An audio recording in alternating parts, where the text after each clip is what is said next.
সেটা হচ্ছে বেহেশত আর দোজখ কেন তৈরি করা হয়েছে। এখন কিতাবে অনেক কিছু লেখে, সেটা কিতাবের ভাষা। আসল হচ্ছে বেহেশত হচ্ছে ওই সমস্ত লোকদের জন্য যারা নূরে মুজাসসাম হাবিবুল্লাহ হুজুর পাক সাল্লাল্লাহু আলাইহি ওয়াসাল্লামের প্রতি মহব্বত স্থাপন করতে পারবে। সুবহানাল্লাহ। তারা অবশ্যই অবশ্যই তারা জান্নাতি হবে। সুবহানাল্লাহ। আর জাহান্নাম হচ্ছে ওই সমস্ত লোকদের যারা চরম বেয়াদব, তাদের জন্য জাহান্নাম। নাউজুবিল্লাহ। যারা নূরে মুজাসসাম হাবিবুল্লাহ হুজুর পাক সাল্লাল্লাহু আলাইহি ওয়াসাল্লাম ওনার শানমরে চুচারা কিলকাল করে, এদের জন্য জাহান্নাম, এদের জন্য জাহান্নাম, অন্য কারো জন্য না।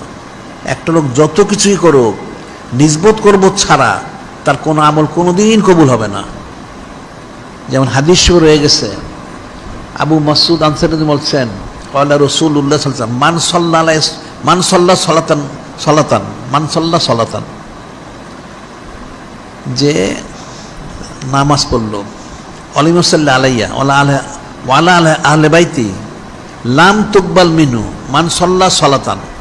কেউ নামাজ পড়লো, নামাজটা একটা বড় ইবাদত, কালেমা শরীফের পরেই নামাজ। এটাই বলা হচ্ছে, কেউ নামাজ পড়লো 2 রাকাত 4 রাকাত 100 রাকাত 1000 রাকাত,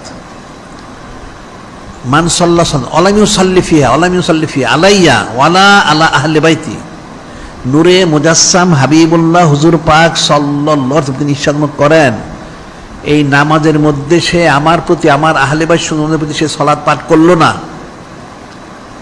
এই নামাজের মধ্যে সে আমার প্রতি নূরে মুজাসসাম হাবিবুল্লাহ হুজুর পাক সাল্লাল্লাহু আলাইহি ওয়াসাল্লাম ওনার প্রতি এবং ওনার মহাসম্মানিত হযরত আহলু বাইত শরীফ আলাইহিমুস সালাম ওনাদের প্রতি সে সালাত পাঠ করলো না, তার এই নামাজ কিয়ামত পর্যন্ত কোনোদিন কবুল হবে না। নাউজুবিল্লাহ। তাহলে বিচার কেমন হইল এখন? তাহলে আমলটা কোথায়?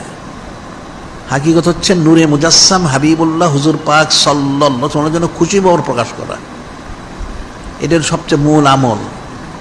এই আমল যদি ঠিক মতো করতে পারে তাহলে তার সমস্ত ইবাদত বন্দেগী, নামাজ কালাম সব কবুল হবে। সুবহানাল্লাহ।